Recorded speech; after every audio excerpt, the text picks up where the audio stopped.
Processed food और cigarette का नशा लगभग एक ही चीज़ है। आप कहेंगे ये कैसे हो सकता है, मैं बताता हूँ।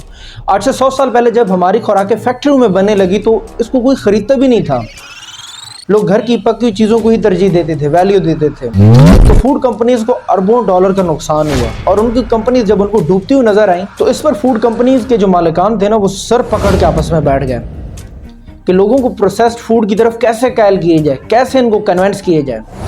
तो सिगरेट कंपनी के जो कंसल्टेंट है, मार्केटिंग के माहिरीन की खिदमत हासिल की गई इस दौरान, क्योंकि सिगरेट कंपनीज के माहिरीन लोगों को नशई बनाने में माहिर थे। रिसर्च शुरू हुई, ऐसे ऐसे केमिकल्स ईजाद हुए जो खुराक के जायके को उजागर करते हैं। इन्हें टेस्ट इन्हेंसर भी कहते हैं। रंगों पर रिसर्च हुई, नए नए फार्मूले ईजाद हुए, इन्फ्लुएंसर बुलाए गए। लोग आहिस्ता आहिस्ता कचरा खुराक के नशे की जद में आ गए। ख़वातीन जो मर्जी कर लें, KFC जैसा चिकन नहीं बना सकती। ख़वातीन जो मर्जी कर लें, मैकडोनल्ड जैसे फ्रेंच फ्राइज नहीं बना सकती, क्योंकि इनमें टेस्ट इन्हेंसर है, मसनूई खुशबुएं, केमिकल्स हैं जो आपको क्रेविंग यानी कि नशे का आदी बनाते हैं। जो नशा सिगरेट का है वही प्रोसेस्ड फूड का भी, जंक फूड का भी है।